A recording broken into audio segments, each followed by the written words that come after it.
الحمدللہ وحدہ لا شریک لہ والصلاة والسلام علی من لا نبی بعدہ وعلی آلہ واصحابہ الذین اوفوا عہدہ اما بعد۔ تخصص فی العقائد الاسلامیہ کا سبق چل رہا تھا اصول فقہ کے عنوان پہ، تو آج ہم گفتگو کریں گے ظاہر، نص، مفسر اور محکم کے بارے میں۔ کتاب اللہ کی دوسری تقسیم ظہور کے اعتبار سے ہے۔ ظہور کا معنی یہ ہے کہ لفظ کی اپنے معنی پر دلالت بالکل واضح ہو، اس میں کسی بھی قسم کی پوشیدگی نہ ہو۔ ظہور کے اعتبار سے کتاب اللہ کی 4 قسمیں ہیں۔ نمبر 1 ظاہر، نمبر 2 نص، نمبر 3 مفسر، نمبر 4 محکم۔ ان 4 اقسام کی وجہ حسر کیا ہے؟ یعنی ظہور کے اعتبار سے یہ 4 ہی قسمیں کیوں ہیں، 3 کیوں نہیں یا 5 کیوں نہیں؟ لفظ کے معنی ظاہر ہوں تو اس کی 2 صورتیں ہو سکتی ہیں کہ معنی ظاہر ہونے کے بعد اس لفظ میں تعویل یا تخصیص کا احتمال ہوگا، یا تعویل اور تخصیص کا احتمال نہیں ہوگا۔ اگر تعویل اور تخصیص کا احتمال ہو تو پھر اس کی 2 صورتیں ہیں۔ معنی کا ظہور یا تو فقط صیغہ سے ہوگا یا فقط صیغہ سے نہیں ہوگا۔ تو اگر فقط صیغہ سے ہو تو یہ ظاہر ہے، اور صرف صیغہ سے نہ ہو تو یہ نص ہے۔ اور اگر لفظ کا معنی تعویل اور تخصیص کا احتمال نہ رکھتا ہو تو اس کی بھی 2 صورتیں ہیں کہ عہد رسالت صلی اللہ علیہ وسلم میں نسخ قبول کرنے کا امکان ہوگا یا امکان نہیں ہوگا۔ اگر نسخ کو قبول کرنے کا امکان موجود ہو لیکن اللہ تعالیٰ یا آپ صلی اللہ علیہ وسلم کی طرف سے وضاحت آ جانے کے بعد وہ احتمال بھی ختم ہو جائے تو مفسر ہے، اور اگر اس لفظ میں نسخ قبول کرنے کا امکان موجود ہی نہ ہو تو یہ محکم ہے۔ تو یہ 4 اقسام ہیں جو ظہور معنی کے اعتبار سے ہیں۔ ان میں سے پہلی ہے ظاہر۔ امام نظام الدین ابو یعقوب اسحاق بن ابراہیم الخراسانی الشاشی رحمہ اللہ، وفات 335 ہجری، اصول الشاشی میں فرماتے ہیں اسم لکل کلام ظہر المراد به للسامع بنفس السماع من غیر تأمل۔ ظاہر وہ ہے کہ جس کی مراد بالکل واضح ہو کہ سننے والے کو غور و فکر کے بغیر محض سننے ہی سے بات سمجھ آ جائے۔ وہ لفظ سنے تو سنتے ہی بات سمجھ آ جائے، کوئی اس میں مزید وضاحت نہ کرنی پڑے۔ یہاں دیکھیں ہم نے وجہ اثر میں بات کی ہے کہ اس میں تعویل اور تخصیص کا احتمال بھی ہو، اس لیے میں تعریف کے میں کچھ الفاظ کا اضافہ کرتا ہوں۔ وہ یہ کہ ظاہر کسے کہیں گے؟ اسم لکل کلام یحتمل التعویل والتخصیص وظہر معنی بمجرد صیغۃ من غیر تأمل، کہ لفظ ایسا ہو کہ جس کا معنی تعویل کا احتمال بھی رکھتا ہو، تخصیص کا احتمال بھی رکھتا ہو، لیکن معنی بالکل واضح ہو، محض صیغے سے سمجھ آتا ہو، یہ نہیں کہ اس کے لیے کچھ اور ہمیں کرنا پڑے۔ اس کی مثال دیکھیں سورۃ النساء آیت نمبر 3، فَانْكِحُوا مَا طَابَ لَكُم مِّنَ النِّسَاءِ، فَانْكِحُوا مَا طَابَ لَكُم مِّنَ النِّسَاءِ۔ یہ جو فَانْكِحُوا میں لفظ نکاح ہے، یہ لفظ نکاح ظاہر ہے کہ اس کا معنی واضح ہے، مزید کچھ سمجھانے کی اس پہ ضرورت نہیں ہے۔ اس کا حکم امام نظام الدین ابو یعقوب اسحاق بن ابراہیم الخراسانی رحمہ اللہ، وفات 335 ہجری، اصول الشاشی میں لکھتے ہیں وجوب العمل به عاما کان او خاصا، کہ یہ جو لفظ ظاہر ہے عام ہو یا خاص ہو، اس کے تقاضے پر عمل کرنا واجب ہے۔ جس طرح فَانْكِحُوا میں نکاح کے جواز کا بالکل ظاہر ہے، اس پر مزید کچھ بات کہنے کی یا کچھ سمجھانے کی ضرورت نہیں ہے۔ نص کی تعریف، امام نظام الدین ابو یعقوب اسحاق بن ابراہیم الخراسانی الشاشی رحمہ اللہ تعالی، وفات 335 ہجری، اصول الشاشی میں تحریر فرماتے ہیں ما سیق الکلام لاجلہ، یعنی لفظ ایسا ہو کہ جس کا معنی بالکل واضح اور ظاہر ہو، احتمال تعویل تخصیص کا رکھتا ہو، لیکن کلام کو چلایا ہی اس معنی کے لیے ہو، کلام کو لایا ہی اس معنی کے لیے جائے جو معنی اس سے سمجھ آ رہا ہے۔ یہ بات اچھی طرح ذہن نشین فرما لیں۔ ایک ہے ظاہر اور ایک ہے نص۔ ظاہر کا معنی واضح ہے، ظاہر میں تعویل تخصیص کا احتمال ہے۔ نص کا معنی واضح ہے، نص میں تخصیص کا احتمال بھی ہے۔ فرق کیا ہے کہ ظاہر میں وضاحت صرف صیغہ سے آتی ہے، اور نص میں وضاحت صیغہ سے بھی آتی ہے، اور نص میں کلام کو جو معنی سمجھ آ رہا ہے اسی معنی کے لیے چلایا گیا ہوتا ہے، لایا گیا ہوتا ہے، تو گویا اس میں بہت زیادہ ظہور ہوتا ہے۔ ایک تو ظہور نظر آ رہا ہے، دوسرا مقصد ہی یہ تھا کہ تاکہ یہی بات سمجھ آئے جو آپ کو نظر آ رہی ہے۔ بس اوقات ایک معنی نظر آتا ہے لیکن وہ معنی مقصود نہیں ہوتا۔ حافظ محمد برکت اللہ لکھنوی رحمہ اللہ احسن الحواشی میں لکھتے ہیں، ان نفس ظاہر فی نفس ہی، کہ نص اپنے معنی کے اعتبار سے بالکل واضح ہے، فی نفسی واضح ہے، لیکن وبالسوق یزداد الظہور علی الظاہر، اور چونکہ اس کو چلایا ہی لائے اس معنی کے لیے ہے، لہٰذا یہ ظاہر سے بھی زیادہ واضح ہے، قوت میں سے بھی آگے بڑھ جاتا ہے۔ یہاں ایک بات اچھی طرح سمجھ لیں کہ ہم نے نص میں کیا بات کی، اس کا معنی واضح بھی ہے، احتمال تخصیص کا بھی رکھتا ہے، اور اس کو لایا بھی اس کے لیے گیا ہے۔ اس لیے میں کہا کرتا ہوں کہ اس کی تعریف میں تھوڑی سی تبدیلی کر لی جائے۔ النص اسم لکل کلام یحتمل التاویل والتخصیص، کہ اس کے اندر تعویل اور تخصیص کا احتمال بھی ہو، اور اس کا معنی واضح بھی ہو، اور سیق الکلام لاجل ہی، کلام کو لایا بھی اس معنی کو بیان کرنے کے لیے جائے، تو یہ ہے نص۔ اس کی مثال سمجھیں، سورۃ البقرہ آیت نمبر 275، احل اللہ البیع وحرم الربا، اللہ تعالیٰ نے بیع کو حلال قرار دیا اور اللہ تعالیٰ نے سود کو حرام قرار دیا۔ یہاں یہ جو آیت ہے احل اللہ البیع وحرم الربا، اس آیت میں دو چیزوں کا بیان ہے۔ نمبر ایک، بیع کی حلت اور سود کی حرمت کو واضح کرنا۔ نمبر دو، بیع اور سود کے درمیان فرق کو بیان کرنا۔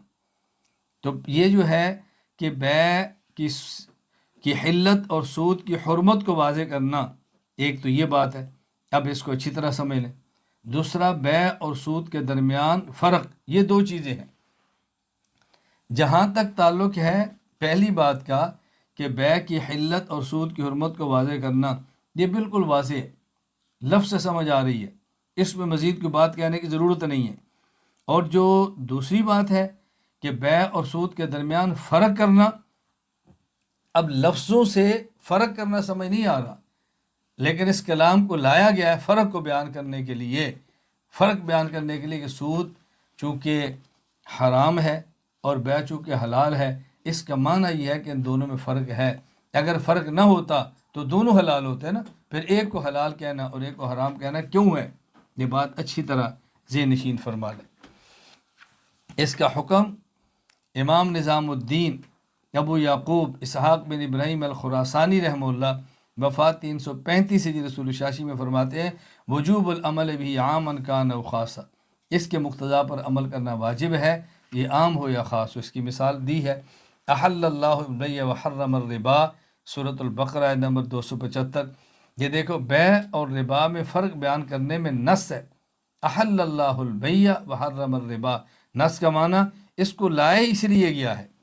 دوسری مثال دیکھو، وَلَكُمْ نِصْفُ مَا تَرَكَ أَزْوَاجُكُمْ إِن لَّمْ يَكُن لَّهُنَّ وَلَدٌ فَإِن كَانَ لَهُنَّ وَلَدٌ فَلَكُمُ الرُّبُعُ، کہ وراثت کا مسئلہ بیان کیا ہے کہ اگر شوہر زندہ ہو، عورت فوت ہو جائے، تو شوہر کو مال کتنا ملے گا؟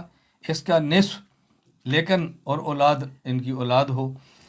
وَلَكُمْ نِصْفُ مَا تَرَكَ أَزْوَاجُكُمْ إِن لَّمْ يَكُن لَّهُنَّ وَلَدٌ، عورت فوت ہو گئی، اس کی اولاد نہیں ہے، شوہر اس کا زندہ ہے، تو اس کا آدھا مال شوہر کو ملے گا، اور اگر اولاد بھی ہے تو پھر شوہر کا چوتھا حصہ مال کا اس کو ملے گا۔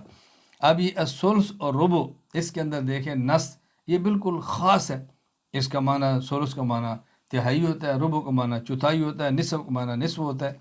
تو پہلی آیت احل اللہ البیع وحرم الربا، یہ مثال ہے عام کی، اور یہ دوسری آیت نصف اور ربع کا معنی خاص ہے، تو یہ مثال ہے خاص کی۔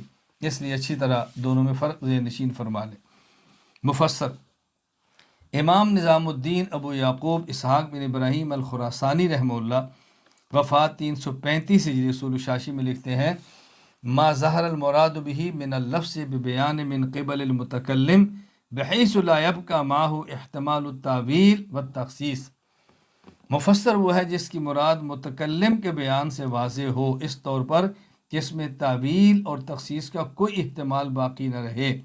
متکلم بات اتنی کھول دے کہ اس میں تعویل کی گنجائش ہی باقی نہ رہے، تخصیص کی گنجائش ہی باقی نہ رہے۔ اس کو اچھی طرح ذہن نشین فرما لیں۔ اب یہ جس میں تخصیص اور تعویل کا احتمال ختم ہوتا ہے، اس کی دو وجہ ہوتی ہیں۔ کبھی اللہ تعالیٰ قرآن کریم میں ایک لفظ ایسا لے آتے ہیں جس کے بعد تعویل کے دروازے بند ہو جاتے ہیں، اور یا رسول اکرم صلی اللہ علیہ وسلم کوئی وضاحت فرما دیتے ہیں تو تب بھی تعویل کے دروازے بند ہو جاتے ہیں۔ اس لیے میں مفسر کی تعریف ان لفظوں میں کرتا ہوں: المفسر اسم لکل کلام لم یبق فیہ احتمال التاویل والتخصیص سواء انقطع ذلك الاحتمال بإراد اللہ تعالی کلمة زائدة او ببیان النبی صلی اللہ علیہ وسلم ینسد بہما باب التاویل والتخصیص۔ مفسر وہ ہے کہ جس میں تعویل اور تخصیص کا احتمال باقی نہ رہے، اور وہ احتمال اللہ تعالیٰ کی جانب سے کسی ایسے زائد کلمہ کو لانے یا آپ صلی اللہ علیہ وسلم کے ایسے بیان سے ختم ہو جائے جو تعویل اور تخصیص کا دروازہ بند کر دے۔ اس کی مثال دیکھیں: فسجد الملائکۃ کلہم اجمعون، قرآن کریم میں ہے کہ فرشتوں نے سجدہ کیا۔ یہ سب نے کیا یا بعض نے کیا؟ یہ احتمال تھا۔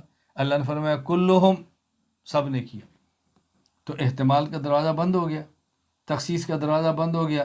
اچھا، ان سب نے جو سجدہ کیا تھا اکٹھا کیا تھا یا الگ الگ کیا تھا؟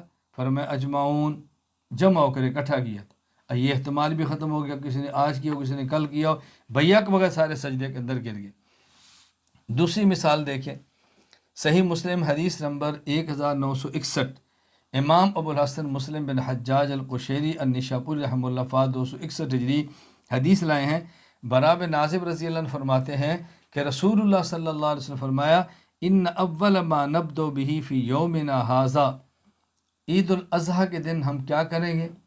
سب سے پہلے ہم یہ کریں گے، نصلی، ہم نماز پڑھیں گے، ثم نرجع، پھر ہم واپس آئیں گے، فننحر، پھر ہم قربانی کریں گے، فمن فعل ذلک فقد اصاب سنتنا، جس نے پہلے نماز پڑھی اور پھر قربانی کی، حضور فرماتے اس نے میرے طریقے کے مطابق عمل کیا ہے۔ فمن ذبح، اور جس آدمی نے نماز سے پہلے کوئی جانور ذبح کر دیا، فإنما ولحم قدمہ لأہلہ لیس من النسک فی شیء، تو اس کو قربانی کا ثواب نہیں ملے گا، بس اسے یوں سمجھو جیسے عام دنوں میں گوشت خریدا ہے یا جانور لیا اور گوشت پکا گھر والوں کھلا دیے، قربانی اس کی ادا نہیں ہوگی۔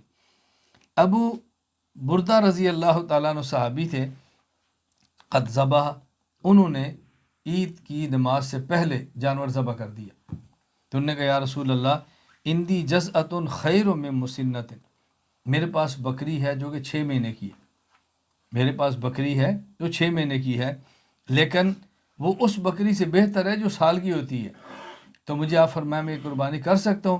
آپ نے فرمایا کہ ہاں، اس کو ذبح کر دو۔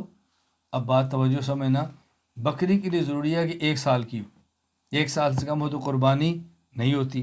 اور ابو بردہ کیا کہہ رہے ہیں: یا رسول اللہ، میرے پاس 6 سال کی بکری ہے جو 1 سال والے سے بھی اچھی ہے، میں قربانی کر لوں؟ فرمایا کر لو۔ اب جب آپ نے یہ فرمایا کر لو، تو بندے کو بات سمجھ آ رہی ہے نا کہ 6 مہینے کی بکری کی قربانی کرنا بھی جائز ہے۔ اب اللہ کے نبی نے خود بعد میں فرمایا: وَلَن يُجْزِئَ عَنْ أَحَدٍ بَعْدَكَ، یہ صرف تیرے لیے ہے، تیرے بعد کسی اور کو اس کی اجازت موجود نہیں۔ تو اللہ کے نبی نے تخصیص فرما دی اور احتمال کا دروازہ بند کر دیا، بھئی اب تیرے بعد کوئی اور کرے گا نہیں، یہ صرف تجھے اجازت ہے۔ تو یہ اللہ کے نبی صلی اللہ علیہ وسلم تو صاحب شریعت ہے نا، تو آپ نے وضاحت فرما دی، بھئی یہ حکم تیرے لیے کسی اور کے لیے نہیں ہے۔ اس کا حکم امام نظام الدین ابو یعقوب اسحاق بن ابراہیم الخراسانی رحمہ اللہ فات 335 ہجری اصول الشاشی میں لکھتے ہیں: لزوم العمل بھی لا محالہ، اس پر بھی بالیقین اس کے مقتضا پر عمل کرنا ضروری ہے۔ محکم کی تعریف: امام نظام الدین ابو یعقوب اسحاق بن ابراہیم الخراسانی رحمہ اللہ وفات 335 ہجری اصول الشاشی میں فرماتے ہیں: مزداد قوتاً علی المفسر بحیث لا یجوز خلاف اصلاً، محکم وہ ہوتا ہے کہ جو قوت میں ظہور معنی میں مفسر سے بھی بڑھ کر ہو اور اس کے خلاف ورزی کرنے کی کوئی گنجائش نہ ہو، اس کو کہیں گے محکم۔ یہ بات اچھی طرح ذہن نشین فرما لیں کہ محکم اور مفسر میں فرق کیا ہے، کہ مفسر کے اندر یہ گنجائش ہوتی ہے کہ عہد رسالت میں منسوخ ہو جائے، یہ گنجائش ہوتی ہے، لیکن یہ جو محکم ہے اس سے بالکل مختلف ہے۔ مفسر میں گنجائش ہوتی ہے تعویل اور تخصیص کی، لیکن اللہ تعالیٰ قرآن کریم میں کوئی لفظ لا کر احتمال ختم کرتے ہیں، یا اللہ کے نبی خود وضاحت فرما ختم فرماتے ہیں۔ اور یہ جو محکم ہے اس میں تعویل تخصیص کی احتمال ہی نہیں ہوتی، یعنی اس میں گنجائش ہی نہیں ہوتی کہ شاید اس کو بعد میں منسوخ ہو سکتا ہو۔ اس کے لفظ ایسے ہوتے ہیں، ان الفاظ کے اندر گنجائش ہی نہیں ہوتی۔ یہ بات اچھی طرح ذہن نشین فرما لیں۔ اس لیے میں اس کا ترجمہ یوں کیا کرتا ہوں، المحکم اسم لکل کلام امتنع فی احتمال التاویل والتخصیص۔ محکم وہ کلام ہے کہ جس میں تعویل اور تخصیص کا کوئی احتمال نہ ہو، اور وجہ سواء انقطع ذلك الاحتمال لمعنى فی ذاتہ، خواہ وہ احتمال ختم ہو جائے اس وجہ سے کہ اس لفظ کے معنی ایسا موجود ہو کہ جس میں کوئی احتمال نہ ہو سکتا ہو، جیسے فآیات التوحید والصفات، او بوفات النبی صلی اللہ علیہ وسلم، یا اللہ کے نبی دنیا سے رخصت ہو جائیں، اب کون ہے جو اس کے اندر تخصیص کرے یا کون ہے اس کے اندر کوئی گنجائش نکالے؟ جس کی مثال دیکھیں، قرآن کریم سورہ یونس آیت نمبر 44، ان اللہ لا یظلم الناس شیئا ولکن الناس انفسهم یظلمون۔ دیکھیں لوگ خود اپنی جان پر ظلم کرتے ہیں، اللہ تعالیٰ کسی شخص پر کوئی ظلم نہیں کرتے۔ اب اللہ کا ظالم نہ ہونا یہ ایسا قطعی ہے کہ اس میں گنجائش ہی نہیں کہ شاید وہ کسی پر ظلم کر لیں، اور اللہ تعالیٰ کو پھر وضاحت کرنی پڑے کہ نہیں میں تو نہیں کرتا، یا اللہ کے نبی کے بہت ہو گئے اس وجہ سے میں کہنا پڑے بھی اب تو نہیں ہو سکتا، پہلے ہو سکتا تھا۔ ان لفظ ایسے ہے کہ اس میں کوئی گنجائش تعویل و احتمال کی نہیں ہے۔ اس کا حکم کیا ہے؟ امام نظام الدین ابو یعقوب اسحاق بن ابراہیم الخراسانی رحمہ اللہ، وفات 335 ہجری، رسول الشاشی میں لکھتے ہیں، لزوم العمل به لا محالہ، اس کے مقتضا پر بھی عمل کرنا ضروری ہے، اور اس کے مقتضا پر ہر صورت میں عمل کریں گے، جس طرح مفسر پر ہے اسی طرح محکم پر عمل کرنا ہے۔ اللہ تعالی ہم سب کو اصول فقہ پڑھ کے سمجھ کر اس کے مطابق فقہی خدمات ادا کرنے کی توفیق عطا فرمائے۔ وآخر دعوانا ان الحمد للہ رب العالمین۔